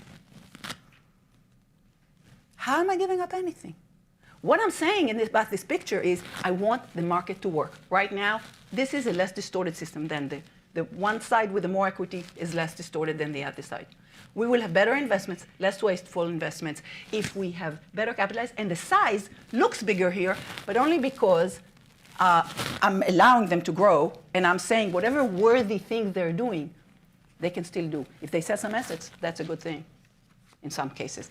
And now the shadow banking. Oh, and by the way, we have a new too big to fail problem. Again, this is to Adam's, expanding on Adam's point. Watch out for those clearinghouses. You heard it here, okay? This, again, the OFR said this a little while ago, gets lost in the shuffle. There is no insolvency for them at all. And I am now involved with the CFTC, and I can tell you, incredibly dangerous. There's an enormous concentration of risk in those CCPs, and they are exempted from Title II. They cannot go through bankruptcy because there are a lot of exemptions to derivatives. They are in no man's land on failure. And their risk management, don't look. Scary. Subsidies. Charge them for subsidies, Deborah says. Here was a quote from around the crisis when the bank holding companies, when Goldman and Morgan Stanley became bank holding companies. Zandi said, Moody's, invaluable. Access to the Fed, all of that. Can't measure that subsidy. Charge for the guarantees. Well, I went there, and I have about 9 or 10 comments on measuring the subsidies that I can pick up with Deborah again. But my point is the following. When you say, how much is it costing me to have you there with these guarantees, the counterfactual is unimaginable. The counterfactual is that they are actually in markets, that they don't have guarantees, just as a concept. And here's my point. They can't live. They can't live. Listen to the investors and you'll see. They don't have a business model without subsidies. Can they live like that? No. There's no reliable cost, but we know what to do. We know these subsidies are bad. We know we want to reduce them. They're distorting the whole market. They're competing unfairly with small banks. They're competing unfairly with the rest of the economy.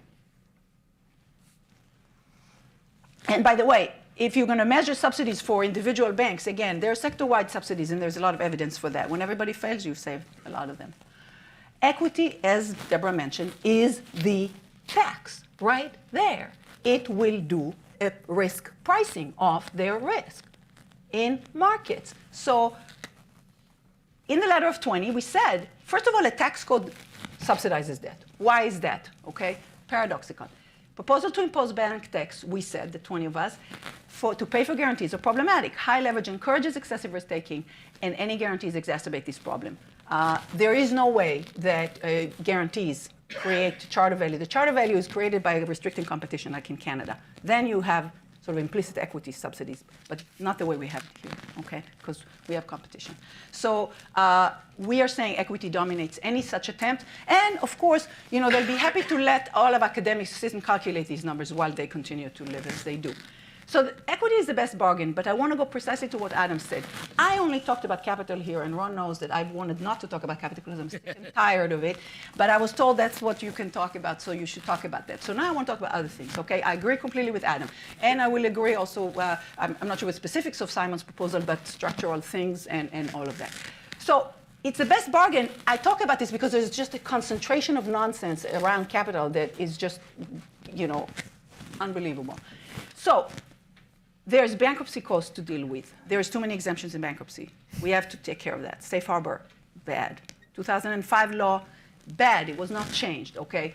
Tax code, fix that. These are counterproductive. We shoot ourselves in the foot. Deposits unsecured. Why that? I believe that's the essence of what Mervyn King is proposing. Make deposits secured. Why are the repos ahead of depositors?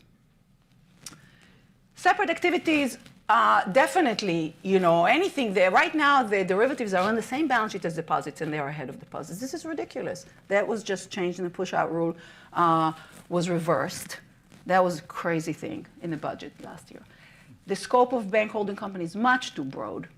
They should not be doing all these things they're doing. It makes it difficult to regulate. It makes it difficult to know how much capital or whatever, okay? Some businesses should just be shed. And I am going to end by talking about governance and personal liability. Okay, so something is wrong. And Adam said, you know, you're still concerned. If people tell me, what are you still concerned about? What scares you? It's the practices. It's reading about the culture of banking. So first of all, you know, we were told that now, you know, operational risk is taken up in the stress test. Let's have them have enough capital to pay those fines as well. Look at those fines. Have you seen an industry that gets into so much trouble? And this is only what we see. We don't see a lot of things that go on there, okay? What's going on? Why every day there's some scandal or other, and I can just list them. The list goes on and on and on and on. There are all kinds of stuff, and this is when they get in trouble with the law, with the regulation. What's most outrageous is, of course, most of it is legal what they do. So here is, you know, all the academics who want to sit and do research on the balance sheet and believe all these disclosures. I suggest you start reading some of these papers. For example, this one by Das on derivatives. He's describing the sell side of the trading floor. He calls them beautiful lies. Beautiful lies are the lies that we like to believe. The salesperson lied to the clients. The traders lie to sales and to risk managers. The risk managers lie to those who run the place. Correction, think they run the place. The people who run the place lie to shareholders and regulators. Now, the red stuff is actually fraud by now. Now we're getting out into the regulators and the investors. This is what he says in a book on derivatives, okay? We lie. He calls them beautiful lies. When you get to the later chapter, it's true lies, the sell side, okay? The buy side, sorry. So just read that for a description of reality in these markets. Read Frank Partnoy, read Michael Lewis, okay? This is another one from this. Traders risk the bank's capital. If they win, they get a share of the winnings. If they lose, the bank picks up the losses. The money at risk is not their own. It's other people's money. I come from governance, which is why I really wanted to end here. Traders can always play the systemic risk trump card. It is the ultimate in capitalism, the privatization of gains, the socialization of losses. Traders are given every incentive to take risk and generate short-term profit. In our book, we have a chapter called Paid to Gamble. There's a book recently also about this with interviews with people from the system called Swimming with Sharks. This is a journalist, he's an anthropologist, okay? I'm a theorist and I love theory like any person. I spent 30 years writing mathematical models, and I still do a little bit. Swimming with Sharks is just interviews with people. The last chapter of the book is called The Empty Cockpit, okay? And here are some quotes from The Big Short. If you saw the movie, highly recommend it, okay? But this is taken yesterday from the little clip. It's a time bomb. Shady stuff is going on. The whole world may collapse. Nobody's paying attention. They're all asleep at the wheels. And nobody went to jail. These are just quotes from the little thing from Oscar for the script. So here's the spin, and here are the stories that we're told. And some of them were said here today. A lot has been done. I didn't know quite. It's complicated. We must bear X in mind. There will be unintended consequences. I remind you the unintended consequences of failing to regulate the system was a financial crisis, okay? So it's too expensive. Banks are special. We must maintain a level playing field. On and on and on and on. 31 such claims are taken up in a document that's available, okay, because we keep hearing them. Okay, it takes a village to maintain this system, okay? It's worse than what Big Short has. Big Short ends with unpunished fraud. That's a problem. It's what's legal. It's the fact that in this plane with all these innocent passengers, the crew has incentives to actually be endangering them. There are a lot of enablers of this system right now. They don't care for a stable financial system. Lots of people. The complex regulations that we have generate a lot of work for a lot of people. And if there was a crisis, these people will not suffer. It would be the innocent citizens that will suffer. So the problem is what's legal. The problem is they own the place in Washington, D.C., and in London, and in all these. There is a big symbiosis. So I came here by plane, and most of us take the plane without worrying about it. And in an essay I'm writing right now, based on a quote from the movie Spotlight, another good movie this season, Spotlight has a following chilling line. If it takes a village to raise a child, it takes a village to abuse a child. And it's about codes of silence and all of that, okay? It takes a village to maintain the system. Now, why is it so different in aviation? I make the comparison. Why do we get safety in aviation? This is one reason, okay? It's orange, but it's called a black box. In other words, in aviation, it takes a village to fly a plane from one place to another. Lots of planes in the air at the same time. Complicated machines up in the air is pretty amazing, actually. How is it safe? How is it safe to fly an airplane? So safe we don't even give it a thought. Because if a plane crashes, everyone will see it and somebody's going to be responsible for it. Whether it's the doctor of the people who allowed the mentally ill co-pilot. We will usually know why. And if there was a flight controller who didn't look, they will know that dead people are on their conscience, okay? And that's not the case in the financial system. In the financial system, there's a spin. In the financial system, it was just a liquidity problem. Stuff happened. I had the courage, et cetera, et cetera. So I don't have really time probably to talk about Greece, but I just want to tell you, this is serious business. Zero risk weights to Greek debt took down Europe, and it's going to come back. And what happened there? It was bad regulation. Who lent to Greece? Are people asking who lent to subprime and why? Because they could securitize it to AAA and fool the regulators that it was safe because they could push the risk to AIG, on and on. The French and German banks and the Swiss banks lent to Greece, and it was not just carry trade, it was arbitrage for them. They could take a small spread, and they lent to Greece excessively. And then what happened? The Swiss banks left in 2009 by their regulators after just failing from the subprime crisis in the US. The French and German banks were still there. French banks, private banks, had 40% of Greek debt in 2010. So Greece couldn't fail. Greece couldn't fail because they would fail the French banks and it would be systemic. So what happened? They bailed out Greece. What does that mean? They bailed out the French banks, and then the French banks got out, and so did the German banks. And now the bad loans that they made to Greece are spread all around Europe. Who has these loans? Citizens. Citizens in Europe, including in other countries. So that's what happened, just because of zero risk weight. Because zero risk weight meant that they could lend to Greece with no equity at all. And that was BNP, and that was Credit Agricole, and that was these banks. So anyway, shadow banking, that's the banking system, okay? This is, look, stare at this, an art, piece of art from the New York Fed. Thank you. And so we've got folks with microphones. Again, because it's being live streamed, it's really critical that you speak into a microphone. And I think we will take some questions. So why don't you just raise your hand, and folks in the room will get to you. Okay, so why don't we start with Chari?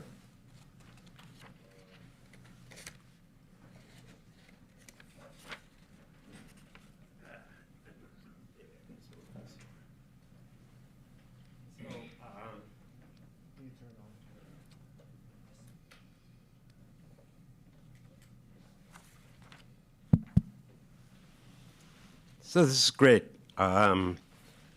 Passion and anecdotes and quotes are meant to be a substitute for serious analysis. So let me start with an attempt to do some of the serious analysis here. The first place it seems to me to start is to think clearly about what the nature of the externalities involved. So let me make a theoretical point and an empirical point. So let's assume that there are externalities. Let's draw an analogy with externalities that came from sulfur dioxide emissions that caused acid rain. So this was a huge problem in the 70s and the 80s. The EPA exercised command and control in the sense of instructing each firm, each utility, exactly how much sulfur dioxide it could emit. Economists were almost unanimously in agreement that this was a very bad way of solving that particular externality. Instead, we argued that having a system of tradable permits or having a tax system on sulfur dioxide emissions would lead to much better outcomes, simply because there's no way for the EPA to know exactly how much sulfur dioxide each firm should emit. Given that, if I think that the externalities are arising, this is where I'm not sure where Anat or others think the externalities are coming from. I have an idea, but I'm not sure what their idea is. If you think that the externality is that there's too much aggregate short-term debt in the economy, then you'd think that the obvious system is a system where you don't tell every single firm that it has to have 15%. By the way, why 15%? Why not 85%? I'm clueless about this. But it's not that you tell each firm, but that you set up a tax system or a tradable permit system to ensure that the aggregate amount is right. A one-size-fits-all shoe cannot possibly be optimal.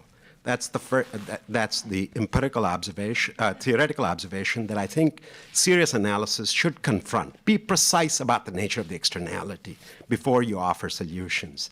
Second, there's an empirical question. What is the externality? There's an implicit claim which underlies a lot of this, of the theoretical literature in this, which is somehow that if we had not had a financial crisis in the United States, the recession would not have occurred, or it would have been a lot milder. There's important work by Romer and Romer examining financial crises in developed economies, arguing that in the data, no clear link like this shows up. Calamares and Gorton looked at the experience of the national banking era. They argued that there was no sense in which the financial system, the failures in the financial system created a huge multiplier effect. I'm not saying that they're not there, but without doing serious empirical work, identifying the externalities, without doing serious theoretical work that lays out clearly what the externalities are, we will come up with solutions that resemble command and control by the EPA, which we all know how badly it worked out, and we know how well a market-oriented system solved that problem. Can we respond? Can we respond? Or not? Why don't we take one more question, and then we'll have a response to multiple ones to see if there's other issues that are out there, which of course depends if there is. Why don't we do Jim and then Todd, and then we'll stop and we'll turn it back over to the panel.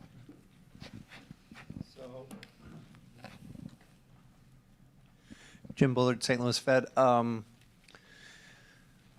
going to agree a little bit with Chari. We need sort of baseline models that tell us what the problem is, and there's not much allusion here to Diamond Divvig as kind of the core model. And if you thought Diamond Divvig was your core model, maybe big capital is not really the right solution to that. That's a multiple equilibria problem. You have to stop people from, de-incentivize people to run on the institutions, would give you a completely different point of view. So I'd be interested in what panelists have to say is really their fundamental model of a crisis, and then that should be informing what we're thinking about doing. Okay.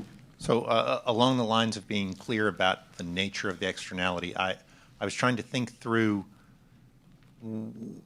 the recommendations in terms of all banks versus simply those that are systemically important and we're not likely to close in the event they become insolvent. So if you can talk about that distinction, I'd appreciate it.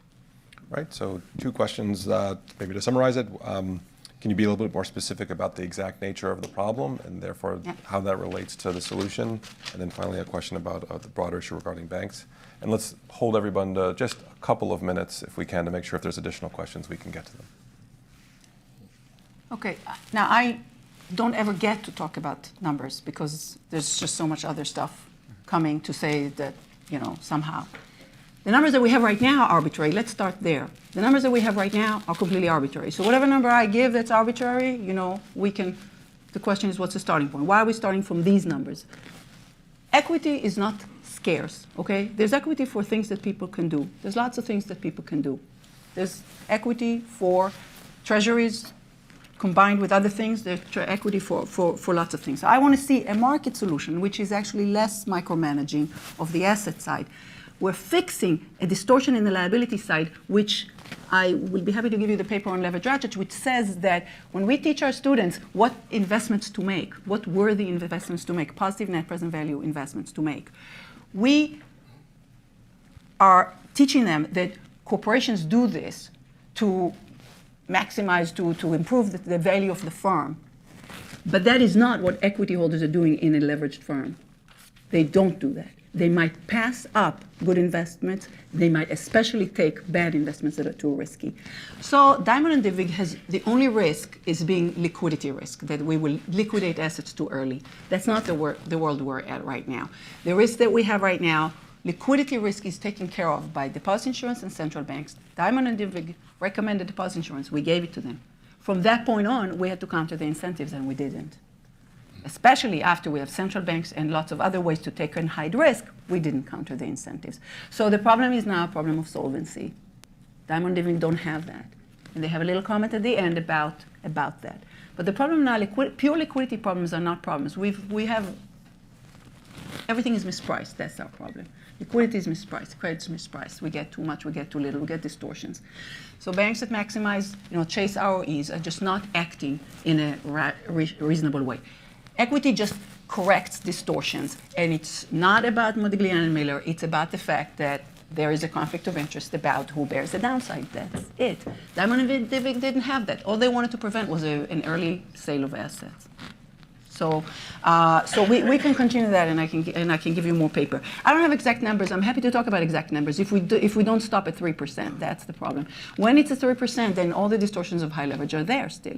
So we're not anywhere where John Cochran wanted it to be, where it doesn't matter. The fact that it matters by itself proves you that we're not there. The fact that it matters so much to the banks. So, Adam, did you want to? Yeah, if I could just for a second. We can talk all about serious models and identifying the externalities, but as I hope people were shamefaced after the crisis, particularly for some of the real business cycle uselessness that came out of this institution in the past, that you would accept two things. First, that however clever your model, it is a matter of analogy and whether the analogy is valid or not. And second, in light of, for example, Larry Summers had a nice Washington Post column today talking about how science makes progress through empirical research, not necessarily through hypothesis testing of calibrated models. Or as I've put it in the past, we are in a, if economists want to be like physicists, we're in the stage of Kepler, not in the stage of Einstein. We're in the stage of establishing empirical realities. And the claim that there is no empirical reality, that financial crises aren't deepening and worsening of recessions, is just on this face false. I mean, Reinhardt and Rogoff have had certain problems on the fiscal data, but their data set on the cost of financial crisis has been borne out by many other studies and is there. Specifically in the 19th century US, look at the work by Michigan and White and others in the Rutgers School. You know, let's not pretend these things don't happen. So going to the issue of models, appropriate models, and identifying the externality, I think the analogy to the EPA is only partially good. I mean, the first part is, yes, even with the system, wonderful system we now have, you still get Flint, Michigan, when there's political capture of supervisors, and when there's political cowardice, and when the incentives are not properly aligned. And that's really what we're talking about here for a large part of the problem. It's not about we don't know what the externality is. It is about the right regulations are not properly enforced, or obfuscated, or hid, and people are not punished and held responsible for bad things that they've done. There's no reading of the EPA rules that says children should be exposed to lead. There is no reading of bank regulation and supervision that says you should be making fraudulent loans and hiding things in AIG Financial Products or JP Morgan Whale. But we did that. So don't make this about something in the abstract when it's something in the reality. Till and Debbie, or? I just want to quickly say that I think I'm sympathetic with Chari's view that you want to say what the problems are. But I think there's problems that should appeal to a more regulatory and a less regulatory rules. So too big to fail financial institutions create crony capitalism. They create this demand for regulations that the financial system is finding very burdensome, that's changing the way it's acting. It creates, when there is a crisis, huge transfers to the wealthy from the taxpayers. So I think we all have different models in our head of what the most salient feature is, and we can come from very different perspectives and still agree that too big to fail creates very large problems for society. And so I guess with the debate we're having, for recklessness. but it's not just the banks. It's changing the equilibrium in the system, and so that you'd also want that in your model. I just wanted. Oh, I was just going to agree with the first comment that it's a serious problem, and we need serious analysis. And a bunch of quotation marks and motion pictures is not, it doesn't meet my the standard. So. I'll give you the theory. Sure, this gentleman right here. Someone has mentioned that the 500-pound gorilla externality, which Mervyn King blames for the whole disaster, which is the international and domestic disequilibria. And in effect, those disequilibria create excess savings on one side and the need to borrow on the other side. And so the deficit countries are going to go deeply into debt, and the surplus countries are going to be taking claims on the debtors, and you have a situation in which the problem soon gets out of hand and everyone gets overextended, and you have a disaster that we had. How Mervyn King says the next crisis is on the horizon because of the disequilibria have not been addressed. Okay, thank you. Great. And so I was wondering what the panel thinks about how to deal with that aspect of things, and how does it impact on the regulatory and structural problems we're talking about. Excellent, thank you. Let's just take two more, then we'll give the panelists each like 30 seconds to respond. We'll go right there, and then to the gentleman, Mr. Dotsie. So you can keep your questions short, that'd be great. Yes, I want to come back to Chari's point. I'm glad that Adam is all riled up about fraud. It's not clear to me how increasing capital requirements is going to reduce the incentives for fraud. What bothered me about this, again, was coming back to Chari's point about what's the nature of the problem. If the issue is having more equity in order to have a buffer against taxpayers paying, I couldn't agree more. If the issue is about incentivizing the decision makers in banks, I think it does very little because the executives in banks are paid with options contracts, and I don't know which way this is going to push them to take on risk. Okay. Then the final question back there. Yeah, no doubt a lot of these guys are bad guys, but I think we're missing some of these problems, and my question is motivated by Charles Calomares' Fragile by Design. I mean, it seems to me that a lot of this instability was created by the desire to get everybody into a house, whether they could afford it or not, and the banks obliged, and the financial system gave us an unstable product, and when the house prices went down, this product was underwater, and so was the banking system. And what happened by design, and it was partly a political problem. And that seems to be being ignored. So to what extent, and that didn't happen like in Canada, so maybe we should just farm our regulations out to Canada. They don't have 30% capital requirements, and they didn't have this problem. Okay. So it's more complicated than just these are bad guys. Right. I think. All right, just to summarize, so we've got about 3 minutes before we need to head up for lunch, so people can only talk for about 45 seconds. There's a question about the international component, I think around savings, glut, et cetera. And then maybe 2 questions that get back to the initial point about sort of what's the underlying problem here. Phil, did you want to go first? Or? No, I don't need to say anything. Okay, Till, anything? We'll just go in reverse order. Okay, so real quick. First person spoke about global imbalances and invoked my former colleague, Lord King, and talked about that. Yeah, it's an important issue, but not for this. Because if you look around, Japan managed to have a financial crisis while running a capital account surplus, a current account surplus the whole time. So did Spain. These things are not, if you put it in any sort of simple regression, these things are not predicted by whether or not you're a net debtor or net creditor in a foreign sense. And so it's a very nice excuse to say it was a monetary mistake or Chinese intervention, but it's not enough. Even to the degree you think it is a contributing factor, it's obviously not the whole story. The costs of crisis across countries varied hugely with the structure of their financial system and the amount of capital in it. So for example, U.S. recovered much faster from the financial crisis in the UK and some other countries because we had a more diverse financial system, less concentrated in the competitive sense, and also multiple avenues of getting credit to people. I've done research on this, as have a number of other people. And those variations are huge, irrespective of whether or not you're a capital importer. The second person decided to talk about my passion over fraud.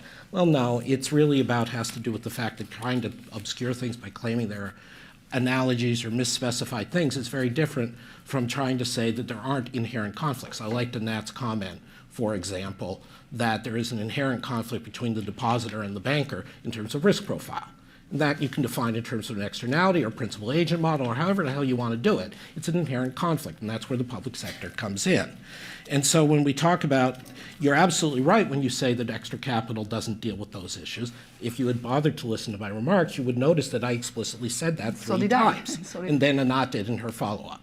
So I agreed. I explicitly said that I don't think additional capital changes that much of bankers' behavior, which is why we need activities regulation and other things. Well, that's fine. You can disagree with that. But don't say I claimed that bank capital was going to solve the problem. I explicitly said there were other factors at work. Secondly, I said that it was a political issue, which is a question of size, not just size and money, but local power and politics, which you have to stand up to.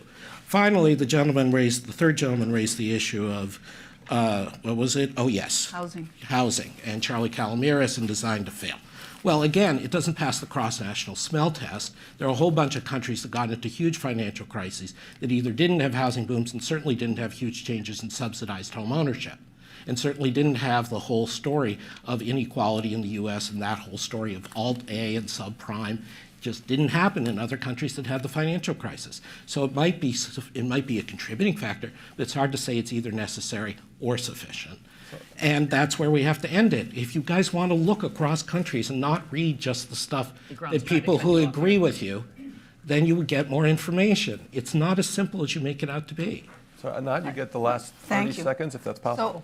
So the problem with housing was excessive leverage on a household level, read house of debt, completely right, okay? So it was second mortgages, it wasn't about people needing to own houses, it was about everybody levering on their existing house and taking their house on vacation. So it was about second mortgages and about leveraging on a bubble of a housing market. Again, as Adam said, we never said that capital is a silver bullet. I never ever said that. I said that's just a no-brainer thing. That's just fixing a problem that needs to be fixed. Then there are other problems. So I agree completely with Adam. There are other problems to be solved. The fact that there's an externality is so plain obvious that, you know, to say, oh, go quantify it and meanwhile we'll have it is really pretty dangerous approach to this. All right. Thank Well, you. thanks to the panel very much. Thank you.